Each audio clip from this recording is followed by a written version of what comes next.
Hello, warm welcome to today's talk, Monday the 13th of March. Now, I'm looking at a new study today from Canada, just published in March 2023, and it shows that people that take vitamin D supplement get about a 40% protection against dementia.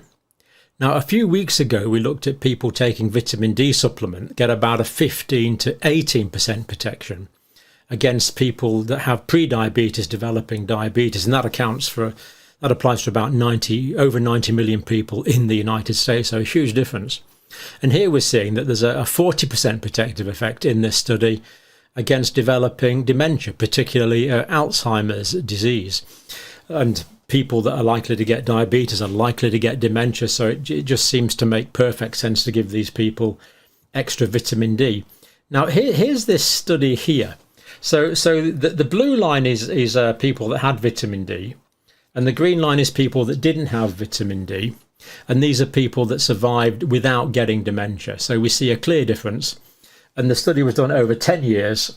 So we see that people that had no vitamin D, fewer of them survived without developing dementia.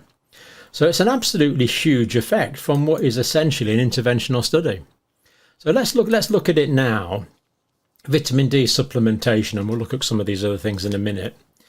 A diagnosis and assessment and disease monitoring journal, peer-reviewed, Alzheimer's Society of Canada, published from Alberta. Now, there's been known associations in the past with vitamin D and dementia. In other words, people with low vitamin D levels are known to be getting more dementia, but it wasn't known whether it was a correlation or whether it was causal. This shows that it's very likely to be a causal correlation, that giving vitamin D protects against dementia. So the role of supplementation was unclear, but this does clarify. It's a prospective study, and as we say, it's longitudinal, so it goes on for 10 years. Now, that's a really good study length, and we can see the gap is increasing. The protective effect of vitamin D is increasing over the 10-year period.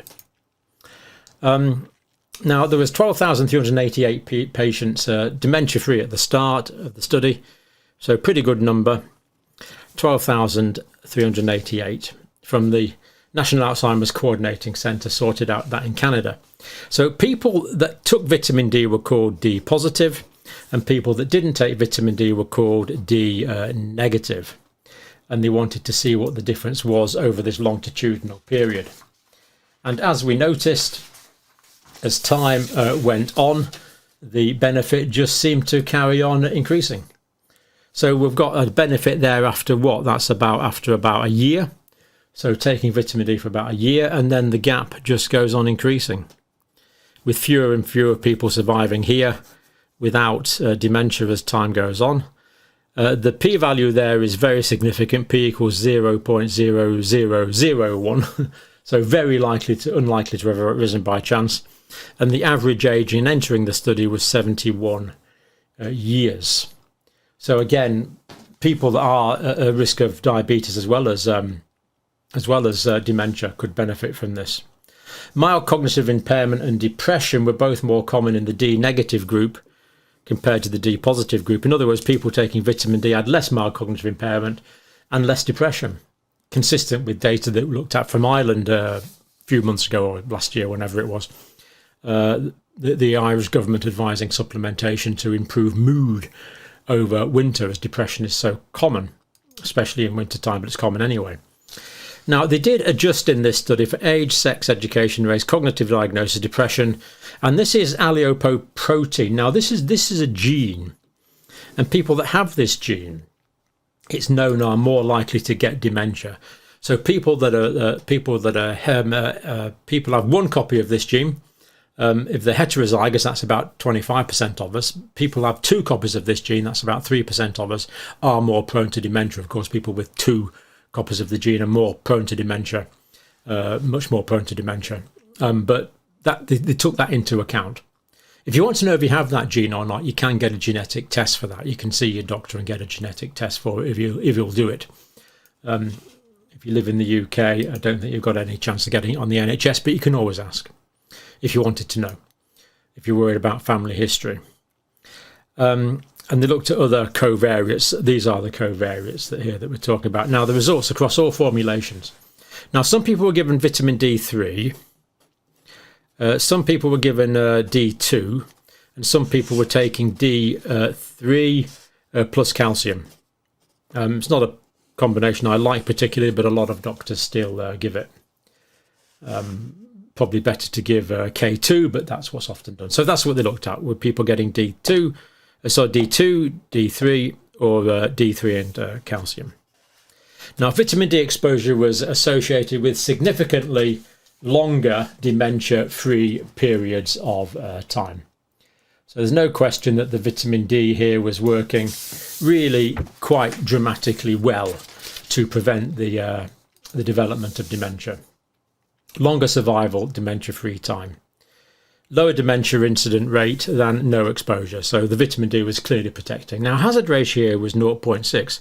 Really very, very impressive. And the researchers were 95% sure it was between 0.55 and 0.65. So like very, very impressive. Almost half as likely.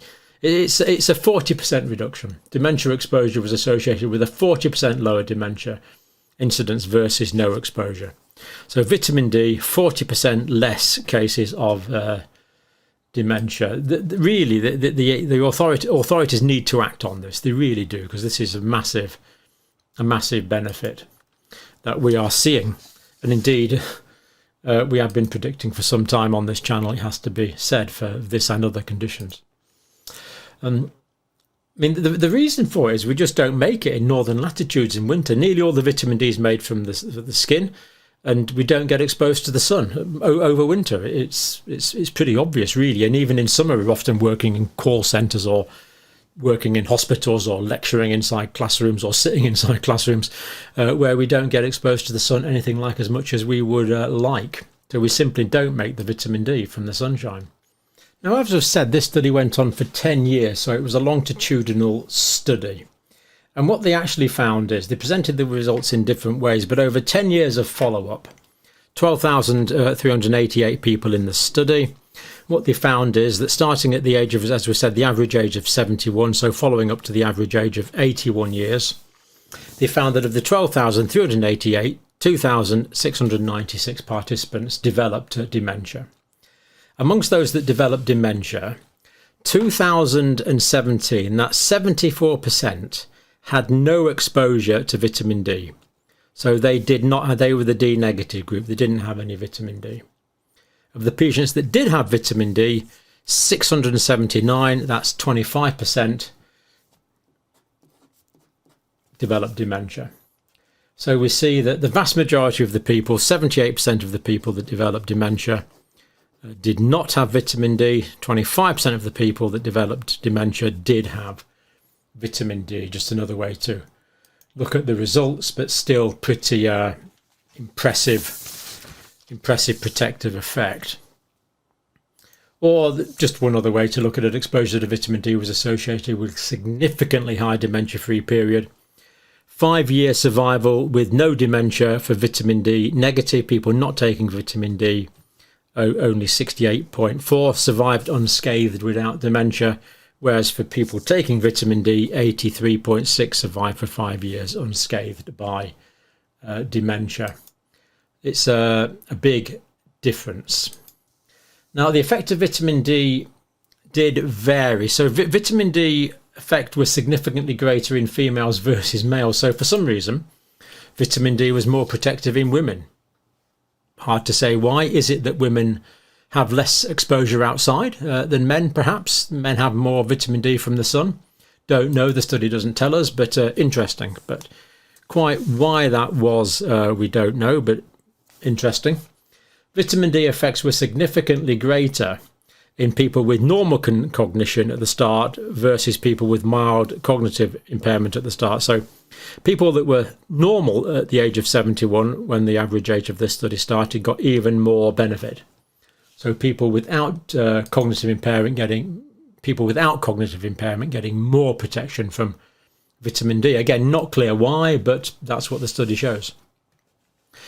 Vitamin D effects were significantly greater in this allopoprotein E for non-carriers versus carriers. Vitamin D effects were less significant in allele-lipoprotein carriers.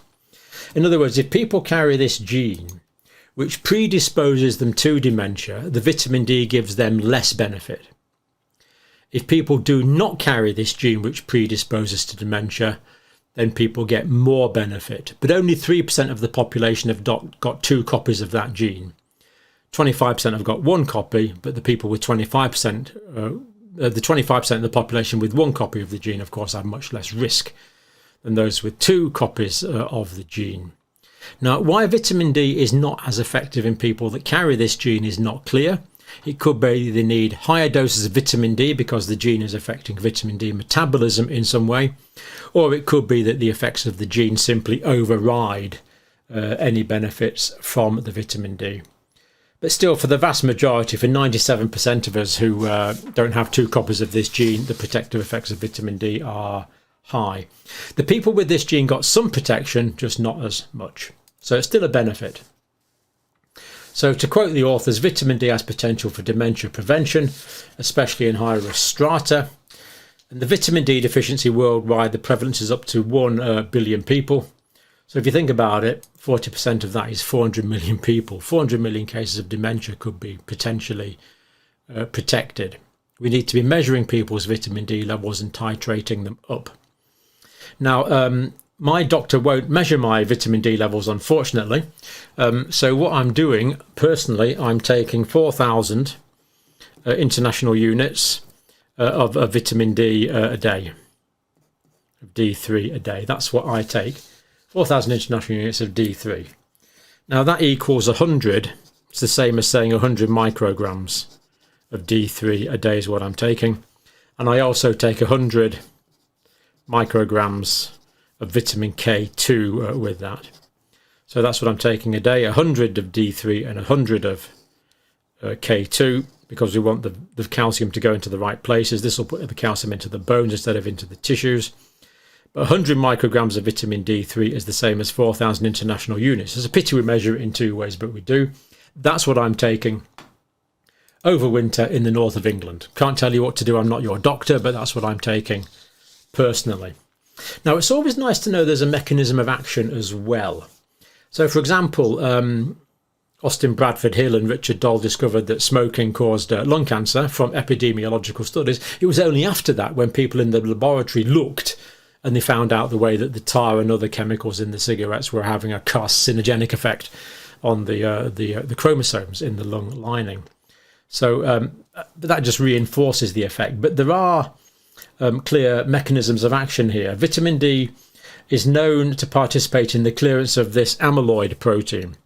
Now, this amyloid protein actually starts clogging the brain up, unfortunately. So if we think about a brain, so a brain's kind of like a boxing glove, isn't it? There's a brain, very vaguely. This amyloid protein will start clogging the brain up like that. And that's one of the hallmarks of Alzheimer's disease. So the vitamin D helps the clearance. It takes this amyloid protein out of the brain, which is good. And may provide neuroprotection against A-beta-induced tau hyperphosphorylation. Don't worry about the big words. What this is, if you think about the smaller scale, if you think about the nerve cells in the brain connected by fibres, like this all over the brain, 100,000 million nerve cells in the brain, then this tau protein, what the tau does is the tau forms these neurofibril tangles. So you get these little tangly bits here, which is one of the characteristics. So they're the kind of pathologies that we get these tau neurofibril tangles, and we get these amyloid deposits. And it's plausible that the vitamin D prevents both of those. And cholecalciferol, that's D3, may be more protective than ergocalciferol, which is D2. So it looks like D3 is the one to take, which is the one that's made in the skin normally, of course. So pretty impressive protection there against dementia.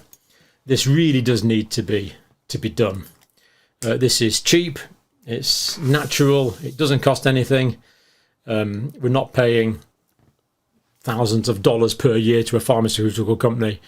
Vitamin D, at the moment, my tubs of vitamin D, these are currently, I think, £1.50 from local supermarkets, which is under $2. So that's the way to go. Clever pharmaceutical interventions aren't necessary. We just need to compensate for our sun-avoiding lifestyles because, of course, human beings were originally tropical, where vitamin D from the sun wasn't a problem. Now, I just want to finish with a clip from our community health project in Uganda. We're in the process of giving out large amounts of mosquito nets. So far, we've bought 1,500 mosquito nets. We're trying to collect data to look at the efficacy of this so we can roll this out as a model in other parts of the country. We know it's going to prevent malaria, but we're trying to prove it as we go along. But so far, we've given 1,500 mosquito nets out, partly due to this channel and partly due to your buy me a coffee money, which I'll put a link below if anyone wants to contribute to that. But let's look at the mosquito net distribution in Uganda here.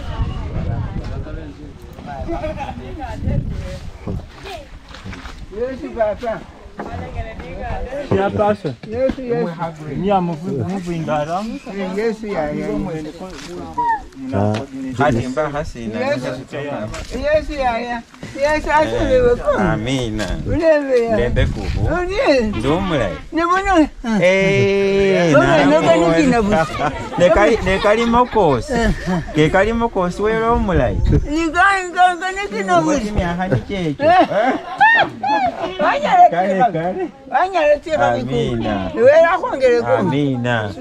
Otio anyala.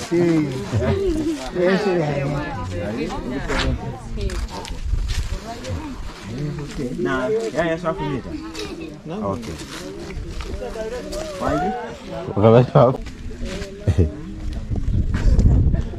Aí agora ali na flor, né?